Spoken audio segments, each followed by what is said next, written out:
I woke up that morning feeling like a king. The birds were chirping, the coffee was brewing, and the sunlight streaming through my kitchen window felt like nature's way of saying, "John, today is your day." Little did I know, that same nature was being butchered just outside my house. When I stepped onto my porch to admire my property, the one thing in this world I truly loved, I froze. My redwoods, my majestic, federally protected redwoods, were gone. No, not gone, mutilated. Limbs hacked off like they'd been in a bar fight with a chainsaw. Trunks stripped bare, as if someone had tried to turn them into oversized toothpicks. And standing there amidst the carnage was Karen, the HOA president, holding a clipboard like she was auditioning for the role of villain in a Home Depot commercial. I didn't scream. I didn't yell. I just stood there, staring at her, trying to process what I was seeing. What happened to my trees? I finally managed to choke out. Karen turned to me with the kind of smile you'd expect from someone who just ran over your dog but wants you to think it was for your own good. "Oh, John," she said sweetly. "I had them trimmed for curb appeal. They were blocking the view of the street." Blocking the view of the street? These were redwoods, towering giants that had stood on this land long before Karen and her HOA clipboard came into existence. They weren't blocking anything except her delusional idea of what suburban perfection should look like. That's when it hit me. This wasn't an accident. This wasn't some misunderstanding or miscommunication. This was Karen's doing, Karen, who had been harassing me for months about those trees. Karen, who thought she could take matters into her own hands because she didn't like how my property looked from her side of the street. I stared at her, speechless. She stared back at me like she'd done me a favor, like I should be thanking her for turning my backyard into a crime scene. But instead of gratitude, all I could feel was rage bubbling up inside me like a volcano ready to erupt. And erupt it did. "You what?" I shouted, my voice echoing across the neighborhood. Birds scattered from nearby rooftops. Neighbors peeked out their windows. Even Karen flinched a little before regaining her composure. Now, she said calmly. "There's no need to get upset. This is for the good of the community." The good of the community? Oh, that was rich coming from someone who once fined a neighbor $200 because their Christmas lights weren't tastefully understated. This wasn't about the community. This was about Karen's pathological need to control everything within a 10-mile radius of her house. I took a deep breath and tried to keep my cool. "Karen," I said slowly, "those trees are federally protected under conservation laws. You can't just cut them down without permission." She waved her hand dismissively like I just told her water is wet. "Oh, please," she said with a laugh that made me want to throw her clipboard into traffic. "No one cares about those old laws anymore. No one cares," I repeated, incredulous. "Karen, you've committed a federal crime." Her smile faltered for just a moment before she recovered and said, "Well, I'm sure we can work something out." Work something out? Oh no, Karen. There would be no working this out, not after what you'd done. And that's when I made up my mind. Karen wasn't going to get away with this. Not this time. Not ever. Let me tell you something about Karen. Karen wasn't just your average, run-of-the-mill HOA president. Oh no, Karen was the LeBron James of HOA presidents. She didn't just enforce the rules. She lived for them. She breathed bylaws like they were oxygen. She probably had them framed above her fireplace, right next to a portrait of her holding a gavel and a clipboard. This woman could quote HOA regulations faster than most people could recite the Pledge of Allegiance. And yet, somehow, she thought she was above the law, federal law no less. The audacity. It was like watching someone try to argue with gravity. Now, I know what you're thinking. John, how did this even happen? How does one person get so much power in a neighborhood? Well, let me explain. Karen didn't just become HOA president. She ascended to it. She campaigned harder than most local politicians, promising a cleaner, more unified community. What that really meant was beige fences for everyone and zero tolerance for individuality. She ran unopposed because, let's face it, no one else wanted the job. And once she got that little taste of power, she held on to it like a toddler clutching their favorite toy. But here's the thing about Karen. She wasn't just bossy. She was strategically bossy. She knew exactly how to manipulate people into compliance. She'd start small, maybe a friendly reminder to bring in your trash cans before 6 p.m., and then escalate to fines for having unauthorized garden gnomes or non-regulation holiday decorations. She even had a spreadsheet tracking everyone's infractions. A spreadsheet? Who does that? And yet, despite all her micromanaging, Karen had one fatal flaw. She underestimated me. You see, I'm not exactly what you'd call a team player when it comes to HOA nonsense. I moved into this neighborhood for the trees, the Redwoods specifically, not for some suburban dictatorship disguised as community governance. Those trees were planted by my grandfather back in the 60s when this land was still wild and free, long before Karen and her clipboard came along to ruin everything. My grandfather was a conservationist, a real tree hugger before it was trendy, and he fought tooth and nail to get those redwoods protected under federal law. He even got a fancy certificate from the Department of the Interior declaring them a protected natural resource. It's framed in my living room, right next to his old hiking boots and a photo of him shaking hands with some government official who looked like they hadn't seen sunlight in years. So when Karen decided my redwoods were an eyesore, I knew we were heading for trouble, but I never expected her to actually go through with cutting them down, or rather, hacking them into oblivion like some deranged lumberjack on a caffeine bender. After our little showdown on my lawn that morning, I went straight inside and started gathering evidence. First stop, my security cameras. Thank God for modern technology because those cameras caught everything. Karen strutting around with her clipboard like she was directing a Broadway musical, the crew she hired firing up their chainsaws without so much as a second thought, and my poor trees being reduced to firewood in real time. Next up, paperwork. I pulled out every document I had related to those trees.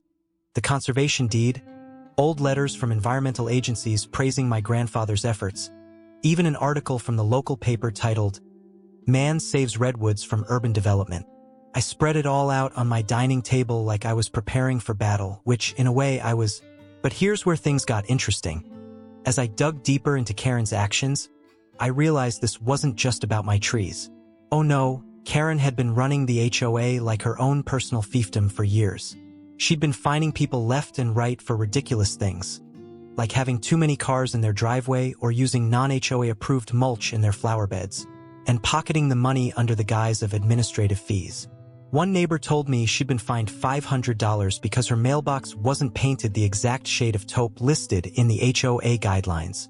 Taupe? Who even knows what taupe looks like? I started talking to other neighbors, quietly at first because no one wanted to be on Karen's bad side, and discovered that almost everyone had a horror story about her. There was Dave from down the street who got fined for putting up string lights on his patio, too festive, according to Karen, and Susan who got written up for planting sunflowers in her front yard, not consistent with community standards. The more stories I heard, the angrier I got. So I did what any reasonable person would do. I lawyered up. Enter Lydia, my attorney and newfound hero. Lydia specialized in property law and had taken on more than her fair share of HOA bullies over the years. When I showed her the footage of Karen orchestrating the tree massacre and handed over my stack of documents, she let out a low whistle and said, "Oh yeah, we've got her." Lydia wasted no time filing complaints with every agency imaginable: the local police department for trespassing, the state environmental office for illegal tree removal, and even the Department of Justice, because why not aim high? She also sent Karen a cease and desist letter so scathing it practically burst into flames when you read it. Meanwhile, word started spreading around the neighborhood that I was taking on Karen. And let me tell you, people were thrilled. It was like someone had finally stood up to the schoolyard bully after years of torment. Neighbors started stopping by my house to thank me or share more dirt on Karen's antics. One guy even brought over a casserole as a token of appreciation, which was weird but also kind of sweet. As all this unfolded, Karen kept trying to play it cool, acting like nothing was wrong and continuing her usual rounds with that damn clipboard, but you could tell she was sweating bullets. Her smile got tighter, her tone got sharper, and she started avoiding eye contact whenever we passed each other on the street. And honestly, that alone made all of this worth it. So here's where things started to get really interesting. You'd think that after being served with a cease and desist letter, Karen would have taken a step back, maybe reevaluated her life choices and thought, perhaps I shouldn't have committed federal crimes in broad daylight. But no, Karen, in her infinite wisdom, decided to double down. Because of course she did. This is Karen we're talking about. The woman who once fined a neighbor for having a wind chime that was too loud. Backing down wasn't in her DNA. The first sign of her counterattack came in the form of a letter. Not just any letter, mind you, this was a Karen special. It arrived in my mailbox folded neatly into an HOA-branded envelope, typed out in Comic Sans, because why not add insult to injury? And signed with her signature flourish, "Warm regards, Karen." The letter accused me of violating HOA landscaping guidelines by allowing my property to fall into disrepair. Disrepair. My property. The same property she had personally turned into a post-apocalyptic wasteland with her chainsaw brigade. She even attached photos of the tree stumps as evidence. Let that sink in for a moment. Karen cut down my trees and then tried to fine me for the mess she made. It was like setting someone's house on fire and then billing them for the water damage caused by the fire department. Now, I could have ignored the letter. I could have tossed it in the trash like I usually did with her nonsense. But this time, oh no, this time I framed it and hung it on my wall as a reminder of just how far Karen was willing to go. It became my personal declaration of war. Meanwhile, Lydia, my lawyer and now my favorite person on the planet, was working overtime. She'd filed so many complaints against Karen and the HOA that their office probably looked like it had been hit by a paper hurricane. Every day brought new updates. The Department of the Interior was investigating the illegal tree removal. The state environmental agency had opened a case. Even the local news had picked up the story. Apparently, HOA president destroys federally protected redwoods. Makes for great clickbait. But Karen? She acted like none of it was happening. She kept strutting around the neighborhood with her clipboard, issuing fines for things like unauthorized garden sculptures and improperly aligned doormats. It was almost impressive how committed she was to maintaining her facade of control, even as her world crumbled around her. Then came the HOA meeting. Now, if you've never been to an HOA meeting, let me paint you a picture. Imagine a room full of people who have nothing better to do on a Tuesday night than argue about mailbox colors and lawn edging techniques. It's like watching C-SPAN, but somehow even more boring. And yet, this particular meeting was anything but boring.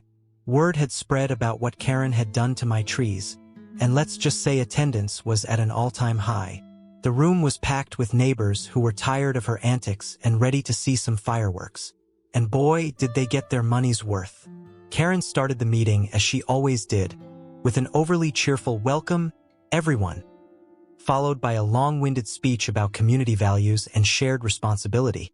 But before she could get too far into her usual spiel about mulch regulations or whatever nonsense she had planned, I raised my hand. "Excuse me," I said loudly enough for everyone to hear. "But I think we need to address the elephant in the room." Karen froze mid-sentence, clipboard clutched tightly in her hands.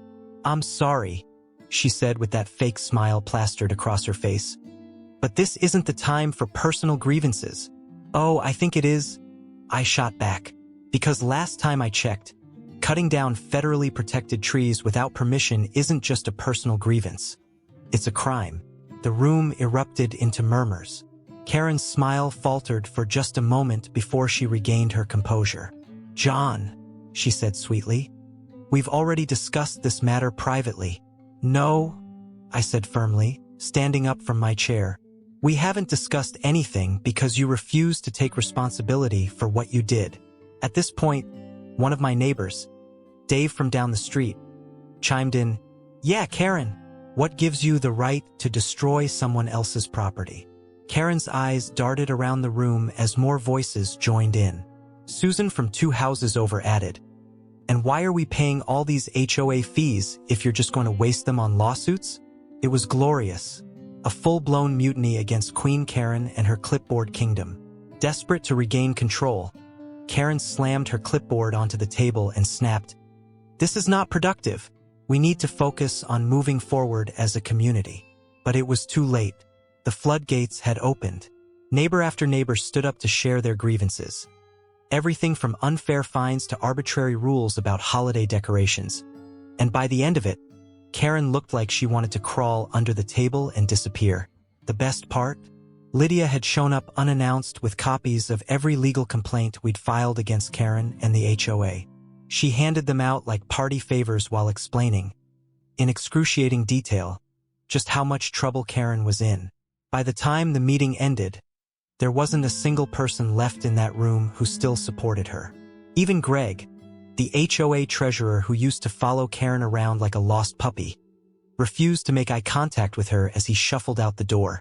As for me, I walked out of that meeting feeling like I just won an Oscar for Best Revenge Plot in a suburban drama.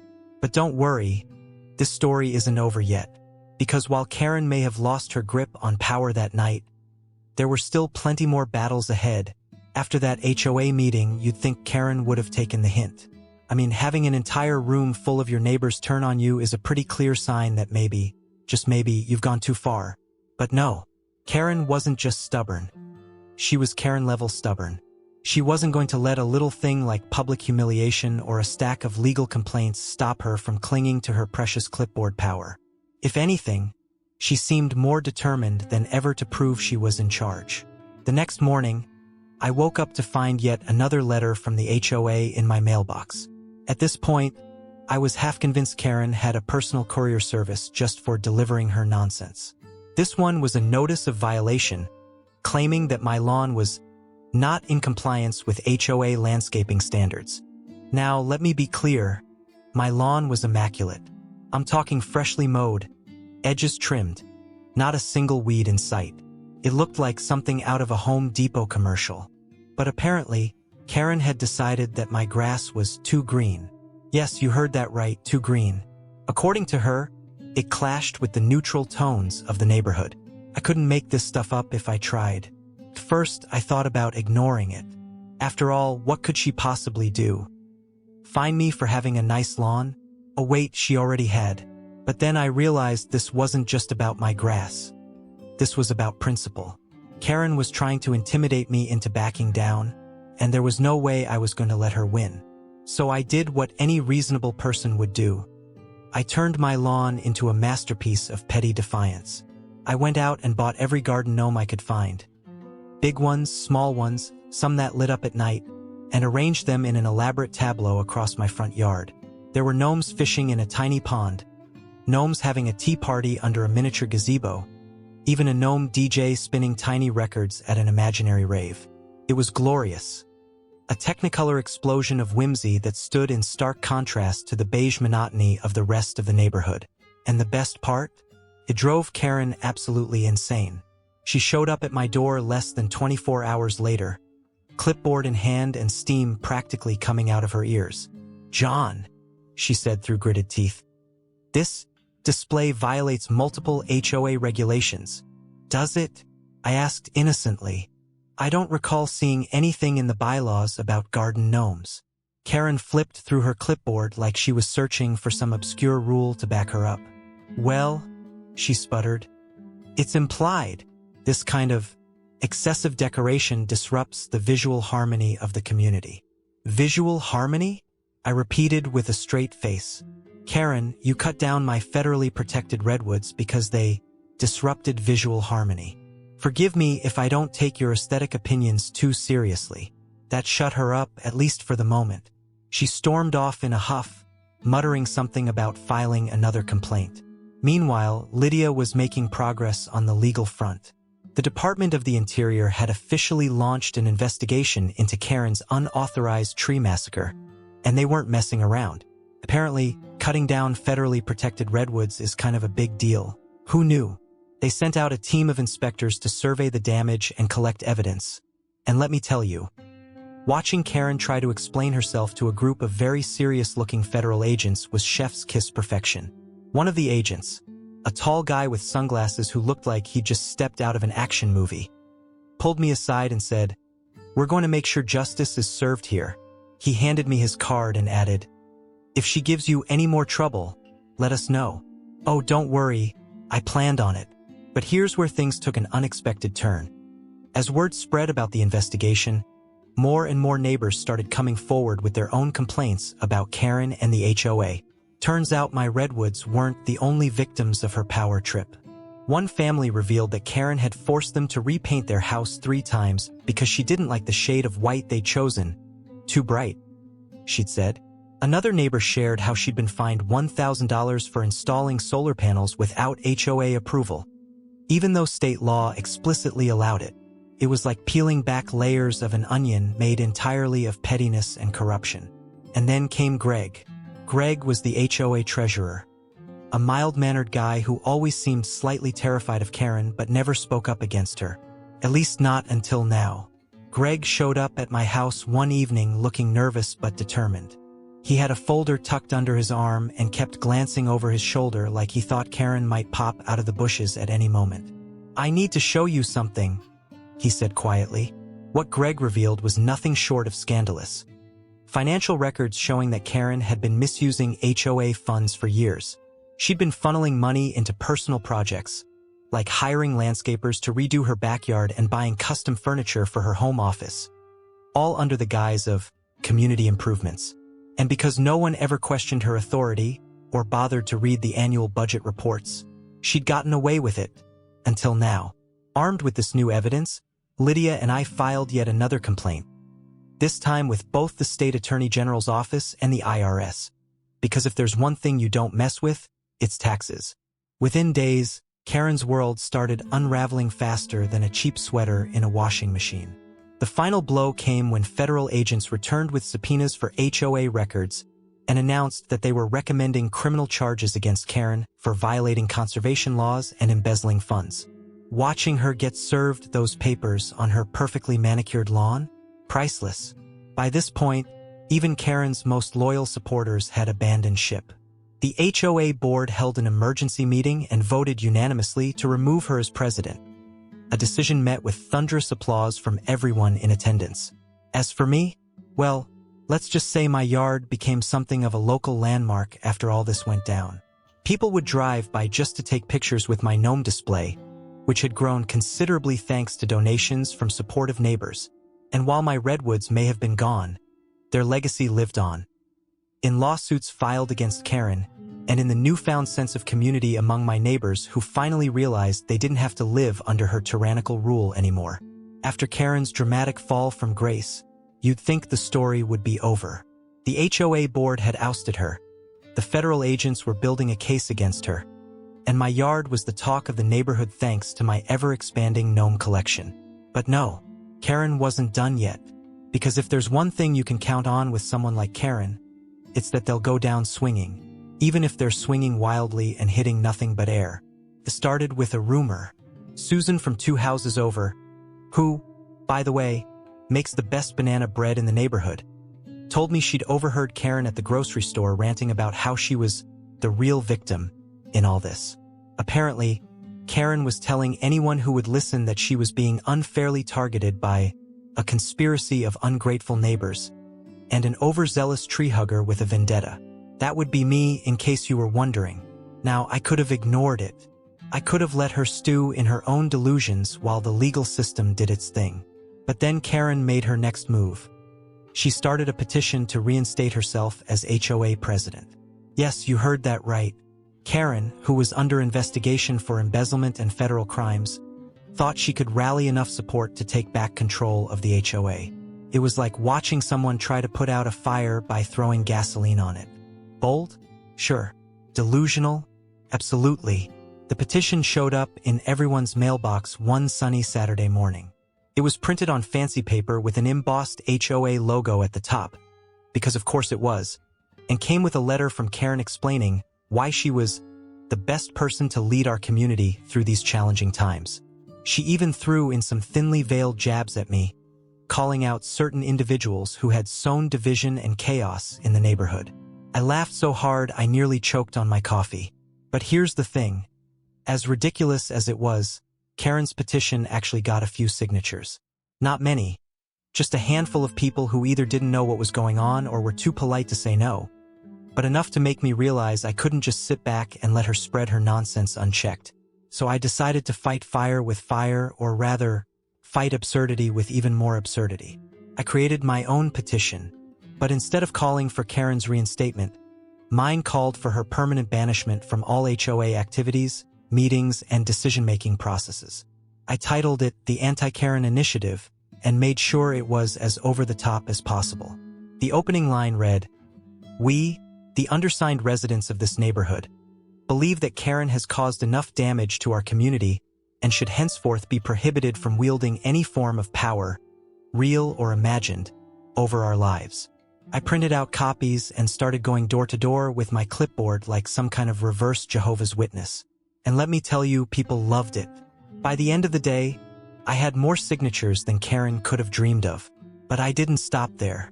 Oh no, I took it a step further by organizing a neighborhood potluck/signature drive in my front yard. I set up tables covered in red and white checkered tablecloths, brought out a cooler full of drinks, and invited everyone to come by for food and fellowship, and maybe sign a little something while they were at it. The turnout was incredible. Families showed up with casseroles and desserts. Kids ran around playing tag. Even Greg, the former HOA treasurer who'd exposed Karen's financial misdeeds, brought his famous chili. And right in the middle of it all stood my gnome display, now featuring a new addition. A life-sized cardboard cutout of Karen holding her clipboard with the words "Retired Dictator" written across it in bold letters. By the end of the night, not only did I have enough signatures to bury Karen's petition 6 feet under, but I also had something even better. A sense of community that hadn't existed here in years. For once, people weren't afraid to speak up or stand together against her nonsense. It was like we'd all collectively realized we didn't have to live under her thumb anymore, and it felt amazing. Of course, Karen wasn't about to go quietly into that good night. She tried one last desperate stunt, filing a lawsuit against me for defamation and emotional distress. Yes, really. The lawsuit claimed that my gnome display, and specifically the cardboard cutout, had caused her irreparable harm by damaging her reputation and subjecting her to public ridicule. Never mind that she'd done most of that damage herself by cutting down federally protected trees and embezzling HOA funds. Apparently, my gnomes were the real problem here. Lydia, my lawyer/guardian angel, couldn't stop laughing when she read through the complaint. "This is ridiculous," she said between chuckles. "She doesn't have a leg to stand on." And she was right. The judge dismissed the case almost immediately, calling it frivolous and warning Karen not to waste the court's time again. That should have been the end of it, and for all intents and purposes it was. But I couldn't resist one final act of petty revenge. The day after her lawsuit was thrown out, I added one last gnome to my yard. A little figurine holding a tiny clipboard with Karen Who written on it in tiny letters. It wasn't much, just a small reminder that no matter how much chaos she'd caused or how hard she tried to cling to power, she was just another gnome in my garden now. You'd think that after losing her lawsuit, her position as HOA president, and what little shred of dignity she had left, Karen would finally take the hint and ride off into the beige sunset. But no. Karen wasn't just a person at this point. She was a force of nature, a hurricane of entitlement, spinning wildly out of control and determined to leave chaos in her wake. And just when I thought things couldn't get any more ridiculous, Karen managed to surprise me one last time. Started with a knock on my door. Now, normally, I don't answer unannounced visitors, especially after everything that had happened with Karen, but curiosity got the better of me. I opened the door to find a man in a suit standing there, holding a clipboard. For a split second, I thought Karen had sent some kind of clipboard-wielding assassin to finish me off. But no, this guy introduced himself as an appraiser sent by the county. "I'm here to assess the damage to your property," he said, glancing at his clipboard like it held the secrets of the universe. "Damage?" I asked, confused. "What damage?" He gestured toward my yard. "We received a report that your property sustained significant damage due to unauthorized landscaping activities." Took me a moment to process what he was saying. Unauthorized landscaping activities? Oh no. Oh no, no, no. Karen had filed yet another complaint, this time with the county, claiming that my property was a hazardous eyesore because of the gnomes and the tree stumps. I couldn't help but laugh. "You've got to be kidding me," I said. The appraiser looked at me like I just told him Santa Claus wasn't real. "Sir," he said seriously, "this is no laughing matter. If your property is deemed hazardous, you could face fines or even mandatory remediation." Mandatory remediation? For garden gnomes? This was peak Karen. "All right," I said, trying to keep a straight face. "Go ahead and assess." The poor guy spent the next 20 minutes walking around my yard, taking notes and snapping photos like he was investigating a crime scene. He even measured the distance between some of the gnomes and the sidewalk, muttering something about pedestrian safety. By the time he finished, I was half expecting him to pull out a magnifying glass and start dusting for fingerprints. When he finally handed me his report, it read like something out of a dystopian novel. Excessive decorative elements may pose tripping hazards. Tree stumps present potential liability concerns.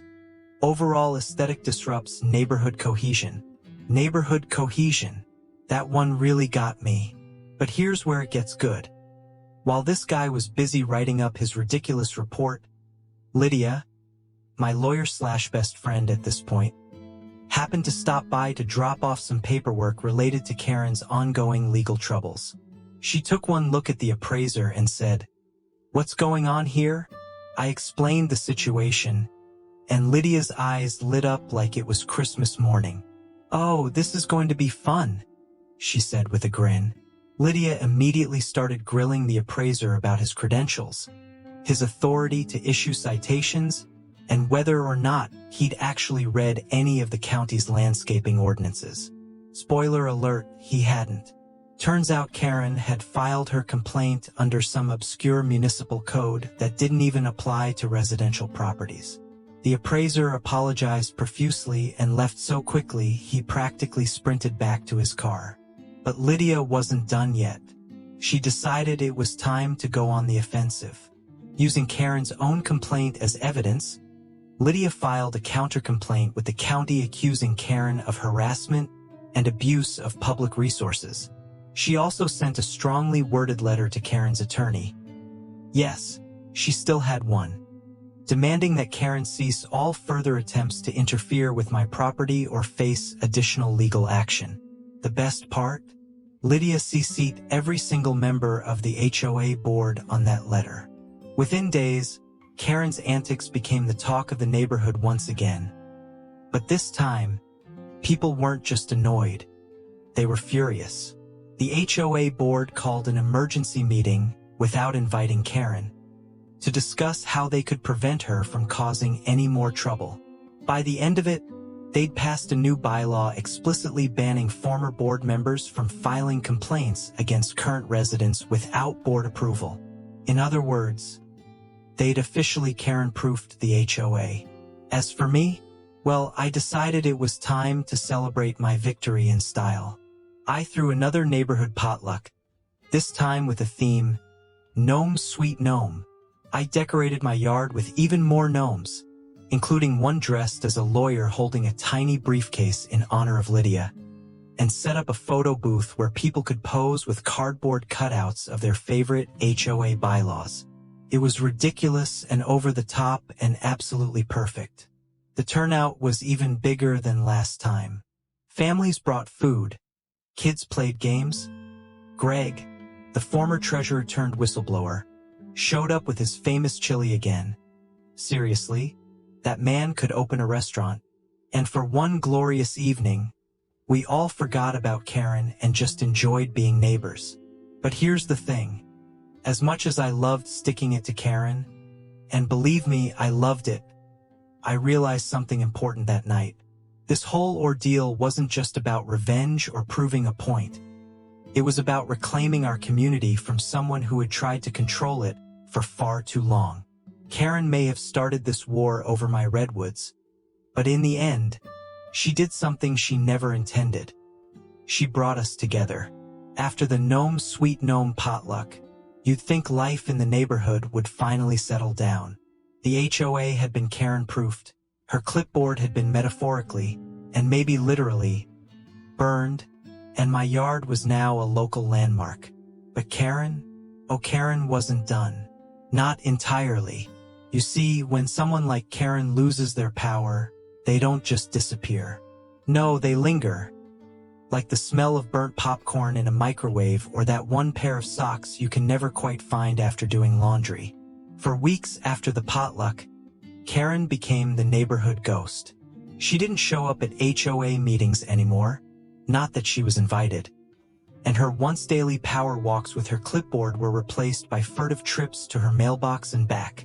But every so often, I'd catch a glimpse of her peeking out from behind her curtains, watching the neighborhood like some kind of suburban Bigfoot.